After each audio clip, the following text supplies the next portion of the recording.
Bueno, buenas tardes a todos. Vamos a ir empezando la sesión taller. Tenemos la fortuna de contar con nosotros con Elena Monzá.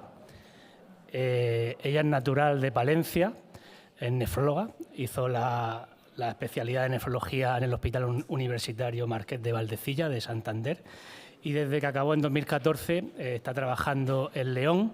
Se dedica preferentemente a las enfermedades glomerulares y hereditarias.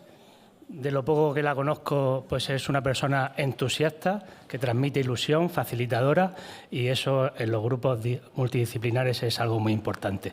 En el campo de las hereditarias ha participado como docente en cursos relacionados con el tema y tiene publicaciones colaborativas al respecto. Y sin más dilación, ella nos va a hablar de cómo establecer el diagnóstico diferencial clínico radiológico en las enfermedades renales quísticas. Muchas gracias, Elena, cuando quieras.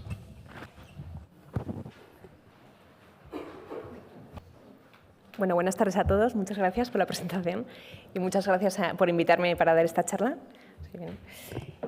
Bueno, pues voy a hablar sobre cómo establecer el diagnóstico diferencial clínico radiológico en las enfermedades renales quísticas. Bueno, dentro de este contexto, ¿no? Ya sabéis que recientemente se han publicado las primeras guías de poliquistosis autosómica dominante, las guías CADIGO, del 2025. Os animo a leerlas, son largas, pero merece la pena. Porque no podemos olvidar que nuestra número uno, nuestra principal enfermedad quística, que tenemos que no se nos pueden pasar por delante sin diagnosticarlas, pues es la poliquistosis autosómica dominante. Bueno, de esta enfermedad, que ya sabéis todos mucho, pero bueno, es una enfermedad prevalente, afecta a 12 millones de personas en el mundo y es la cuarta causa de tratamiento renal sustitutivo en el mundo. Su presentación es típica en la edad adulta, ¿no? Aquí veis el dibujo. Es una enfermedad progresiva, los riñones van creciendo de tamaño a costa del desarrollo de numerosos quistes y al final pues, el patrón típico pues, son riñones grandes con múltiples quistes bilaterales. El 82% de esta enfermedad se explica por variantes patogénicas en los genes en PKD1 y PKD2. La mayoría tienen quistes hepáticos y el tolvaptan pues, es un tratamiento que se ha aprobado para rápidos progresadores. Entonces, en las guías CADIGO, en la parte del diagnóstico, pues diferencian algoritmos en función de si los pacientes tienen historia familiar o no tienen historia familiar. Este algoritmo es el de pacientes que tienen historia familiar. Entonces, ellos lo que proponen es, si nos llega un paciente, ¿no? Pues que tiene historia familiar de poliquistosis autosómica dominante, proponen, ¿no? Pues si se conoce la variante patogénica de la familia, pues al paciente le podemos hacer en directo el estudio genético de esa variante. Si tiene la variante, pues se puede hacer el diagnóstico de poliquistosis. Cuando no se sabe la variante en la familia, pues lo que recomiendan es hacer una ecografía. Y entonces hay unos criterios ecográficos, que luego hablaré un poco con unas tablas en función de la edad y del número de quistes, y si cumple los criterios, pues se puede hacer el diagnóstico de poliquistosis con la ecografía. Si no queda claro por imagen, pues recomiendan o hacer una resonancia magnética que es más sensible o un estudio genético para ver pues, si tiene alguna variante patogénica. Bueno, estas son las tablas de la ecografía, son los criterios, los criterios ecográficos para hacer el diagnóstico, que está en función de la edad del paciente y del número de quistes que se encuentren en la ecografía. No voy a detener en ellas, lo podéis ver en las guías. Y luego, pues esto es la tabla con la resonancia magnética, que es más sensible, que también pues, depende de la edad y del número de quistes, pues se puede hacer, cuando hay historia familiar, pues el diagnóstico. Pero ¿qué pasa cuando tenemos un paciente que nos lo mandan porque se ha detectado que tienen quistes renales y no hay una historia familiar conocida? Pues en este caso lo que recomiendan es, uno, pues se puede hacer ecografías al resto de la familia, a ver si hay un patrón familiar. En el caso de que lo haya, pues se vuelve al algoritmo anterior, o estudiar a nuestro paciente, ¿no? Y ver por imagen si tiene un patrón típico de poliquistosis autosómica dominante. Si es un patrón típico que no tenga otras manifestaciones extrarrenales que nos hagan pensar en otra enfermedad, pues se puede hacer el diagnóstico de poliquistosis autosómica dominante. Cuando el diagnóstico no está claro por por imagen, porque es una poliquistosis atípica o porque tiene pocos quistes y no queda claro, pues recomiendan hacer o una resonancia magnética, que hemos hablado que es más sensible, o el estudio genético, que nos puede ayudar a hacer el diagnóstico de poliquistosis autosómica dominante. Entonces, las guías Caldigo, cuando hablan del estudio genético, dicen que nos puede ayudar a diagnosticar la poliquistosis autosómica dominante en pacientes que tengan historia familiar o que no tengan historia familiar, pero realmente no sería necesario hacer un estudio genético cuando la clínica es clara. Sí que es particularmente interesante hacer el estudio genético cuando el diagnóstico no está claro, la clínica no está clara y también cuando no hay historia familiar. Entonces, ellos ponen una tabla de los genes que se van conociendo hasta ahora asociados con la poliquistosis autosómica dominante, ¿no? Entonces, los genes mayoritarios son los conocidos, ¿no? PKD1, PKD2, que explican el 82% de esta enfermedad. Entonces, son dos genes que tienen distinto pronóstico, porque el PKD1 sabemos que es más agresivo, o sea, el inicio la edad media de empezar tratamientos renal sustitutivos a los 50 años, frente a PKD2, que es el inicio a los 70 años. Y luego hablan de unos genes que son minoritarios, pero que conviene pues, irlos conociendo, sobre todo porque tienen distinto pronóstico y bueno, pues para informar también mejor a nuestros pacientes, ¿no? Y, por ejemplo, ¿no? Pues el DNA-JB11 está descrita su inicio de tratamiento renal sustitutivo a los 70 años. En el NEC8 está descrito el tratamiento renal sustitutivo en la infancia y, por ejemplo, el GANAF pues, no está descrito que lleguen a diálisis. También depende del gen que esté afecto, pues el fenotipo es un poco diferente. Esta es una diapositiva de Emily Cornec-Legol que muestra, ¿no? Pues distinto, o sea, cómo es el fenotipo en función de cada gen. Como veis, las primeras fotos pues son de PKD1, PKD2, o sea, PKD1 truncante, no truncante y PKD2, que es el patrón típico que hemos hablado antes, de riñones grandes con múltiples quistes, ¿no? Pero luego los genes minoritarios pues suelen ser poliquistosis como un poco más atípicas.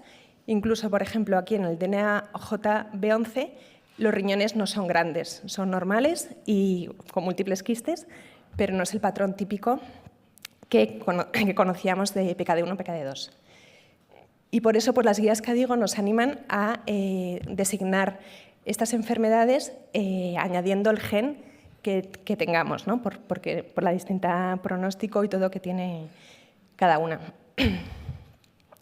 Entonces, en esta enfermedad, pues el número 1 es el PKD1, el número 2 PKD2 y el número 3 ahora es este gen, ¿no? Que es IFT140. Entonces, esto acaba de salir, bueno, es un artículo que está impreso, que han hecho un estudio multicéntrico en Europa y han estudiado pues, casi 3.000 pacientes europeos con un fenotipo de poliquistosis autosómica dominante y han visto que 75 pues, tenían una variante con pérdida de función en este gen. Entonces han visto que desarrollan una poliquistosis atípica, que tienen menos quistes que en el patrón típico y más grandes que eso, más grandes. No tienen quistes hepáticos o es muy infrecuente. Han visto que llegan a ser hipertensos más o menos alrededor de los 50 años y a los 60 años el 56% ya tiene un filtrado menos de 60 y un 6% menos de 30. Y luego solo un paciente alcanzó el tratamiento renal sustitutivo a los 69 años, pero también tenía otras comorbilidades porque era diabético, cardiópata. Entonces, bueno, entonces, ¿qué otras enfermedades renales cursan con quistes renales? Entonces, vamos a empezar con una pregunta, a ver cómo estáis de despiertos a estas horas. Y bueno, ¿no? Pues, es así. Paciente de 25 años que acude a urgencias por aumento del perímetro abdominal. En la ecografía se evidencia datos de hepatopatía crónica con hipertensión portal, ascitis y riñones con quistes bilaterales. Analíticamente se detecta una creatinina 2,5. ¿Cuál es el diagnóstico más probable? Bueno, la número 1, nefronoptisis. La 2, enfermedad de von Hippel-Lindau. La 3, nefropatía por HNF1 beta. Y la 4, poliquistosis renal autosómica recesiva. Bueno, pues la respuesta correcta es la poliquistosis renal autosómica recesiva. ¿Y por qué, no? Bueno, pues a diferencia de la dominante, esta enfermedad se presenta en la infancia, ¿vale? Tiene una elevada morbimortalidad en el periodo perinatal y se ha descrito la supervivencia solo de un 42% a los 20 años. Se explica por variantes patogénicas en PKHD1 y una manifestación extrarrenal importante que nos ayuda al diagnóstico es que el 100% tienen fibrosis hepática congénita. Los riñones pueden ser de tamaño normal o aumentado y tienen quistes renales bilaterales. Y luego pues, se ha descrito que el 60% inician tratamiento renal sustitutivo a los 20 años. La enfermedad de von Hippel-Lindau es una enfermedad que se transmite también con patrón autosómica dominante y se explica por variantes patogénicas en el gen supresor de tumores que lleva el mismo nombre.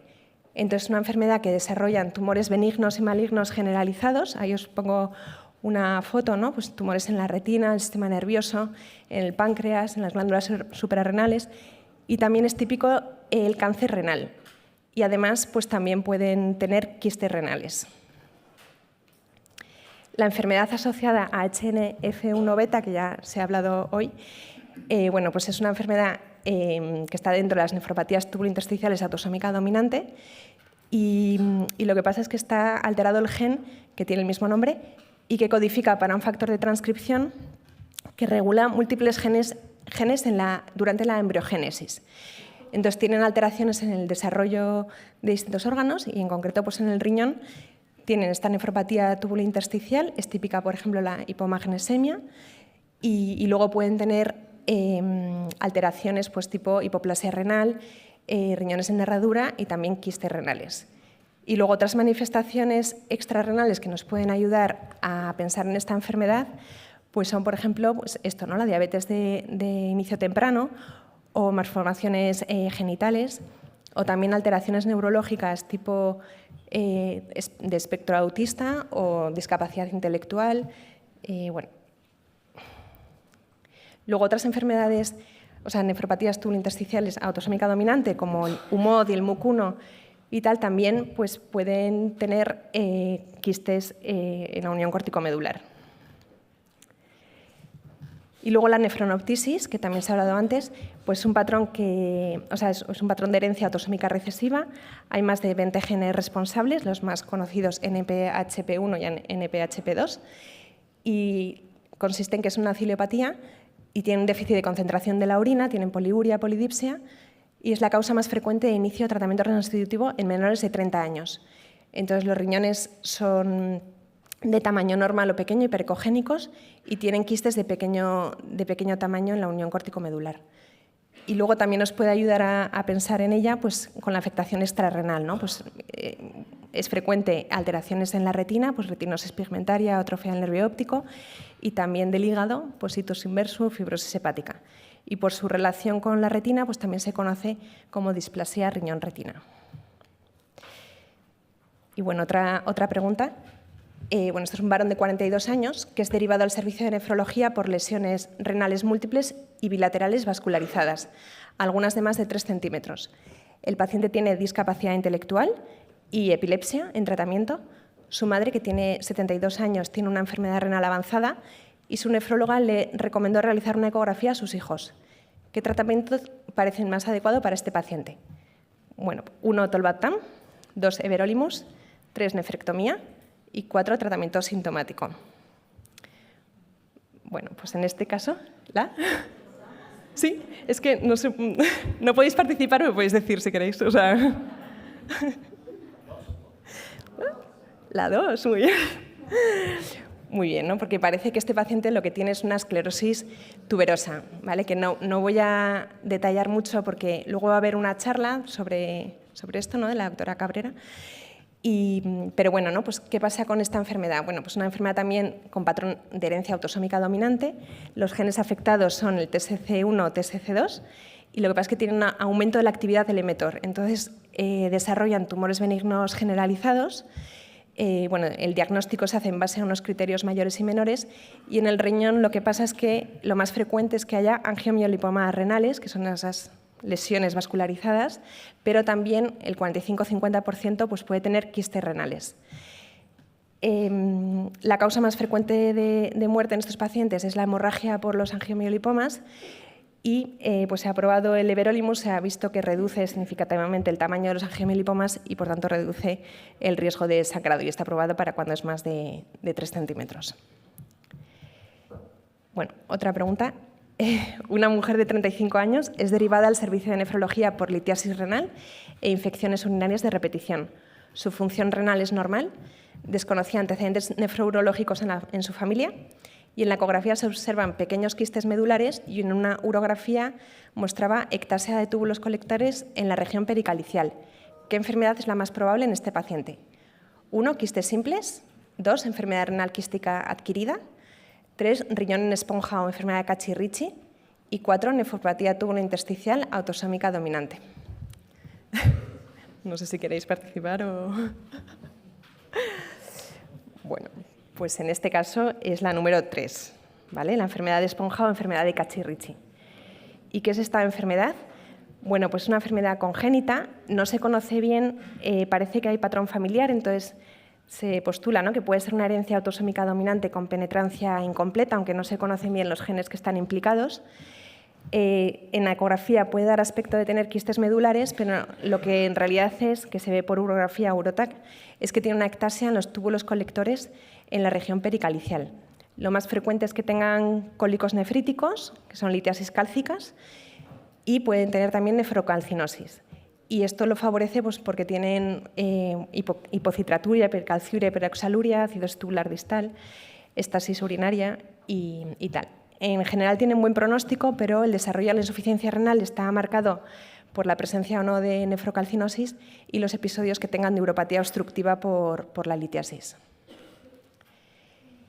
Y luego los quistes simples, bueno, pues esto es la normalidad quística más frecuente, que en realidad no es casi ni enfermedad, o sea, se asocian con la edad y es frecuente ya con más de 40 años pues, tener algún quiste. Generalmente son asintomáticos, son anecoicos y bueno, para quistes complicados, cuando tienen septos, ¿no?, en el interior o calcificaciones, pues hay una clasificación radiológica, que es la clasificación de Bosniak, que según el grado, pues ya con 2F, 3, 4, pues pueden ser lesiones premalignas o malignas y conviene pues, remitirlas al urólogo para valorarlas. Luego, la enfermedad quística adquirida pues, aparece en pacientes que ya están en tratamiento renal sustitutivo, en diálisis o trasplante. Entonces, los riñones pues, son pequeños y van desarrollando quistes. Generalmente son asintomáticos, salvo que puedan sangrar o así. Y el problema es que pueden malignizar. Entonces, se recomienda un control ecográfico periódicamente, pues, cada 2 o 3 años, más o menos. Aquí he puesto una tabla un poco clasificando a las enfermedades que hemos hablado, pues según el patrón de herencia. Casi todas son de patrón autosómica dominante, salvo las 2, poliquistosis renal, claramente autosómica recesiva, y la nefronoptisis. Y para concluir, pues cómo establecer el diagnóstico diferencial clínico radiológico en las enfermedades renales quísticas, pues yo pensaba que tenemos estos 3 pilares, ¿no? Uno es la anamnesis, fundamental la edad, porque ya hemos hablado, ¿no?, que no es, que no es lo mismo, ¿no?, pues un paciente a lo mejor de 18 años que tenga 3 quistes que un paciente de 60 años que tenga 3 quistes, ¿no? O sea, la edad es muy importante. Luego los antecedentes familiares, que nos pueden orientar a qué patrón de herencia tiene cada paciente. Y luego las manifestaciones extrarrenales, que también nos orientan a una enfermedad u otra. Luego las pruebas de imagen, pues cómo son los quistes, dónde están, esto. Y luego, pues Y luego el estudio genético, que bueno, se ha hablado aquí mucho, ¿no? Pues yo creo que ahora es una herramienta imprescindible en nefrología pues para hacer diagnósticos precisos y poder diagnosticar mejor a nuestros pacientes. Y esto es todo. Muchas gracias.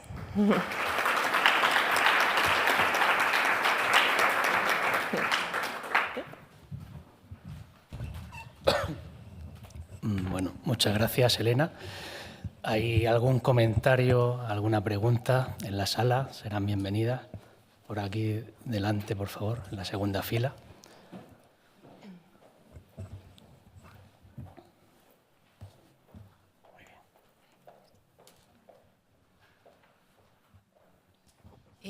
Muchas gracias por la charla. Yo creo que, por lo menos como mención, conforme vamos conociendo la frecuencia y lo amplio del perfil de la presentación fenotípica del Alport, valdría la pena por lo menos haberlo mencionado, porque sí que ya hay publicaciones hablando de que muchas veces se presentan como quistes y también tenemos que pensar en ella.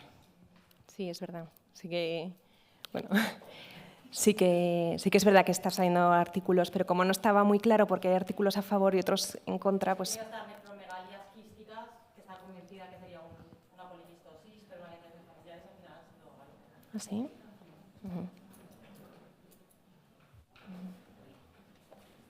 Aquí en la primera fila, Mónica.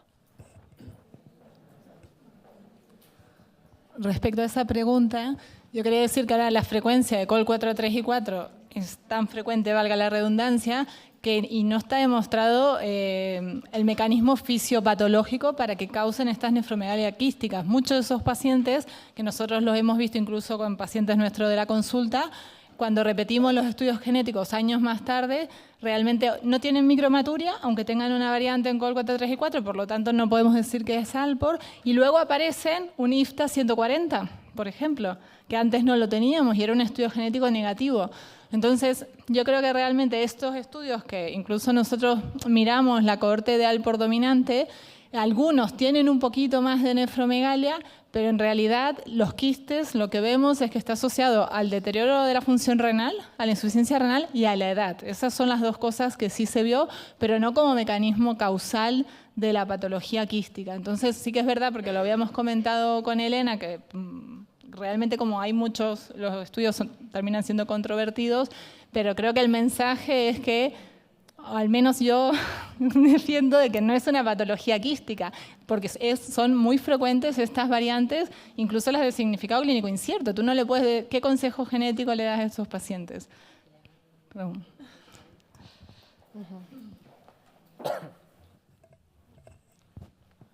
Sí, antes comentamos algo parecido también al hablar de la glomerulosclerosis focal y segmentaria con las variantes en heterocigosis, de tener precaución al respecto.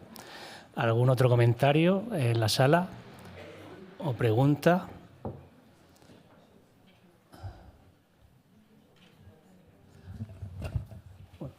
Yo quería añadir, si me lo permites, que has hablado de lo frecuente que son los quistes renales asociados a la edad, simples, pero bueno, en población pediátrica, como no es así, aunque también existen, nuestro protocolo o algoritmo de actuación es que siempre que nos envían a un paciente que le han hecho una eco por otra razón y se ven quistes renales, es hacer una eco familiar a la familia, para, bueno, sobre todo si son padres por encima de 40 años.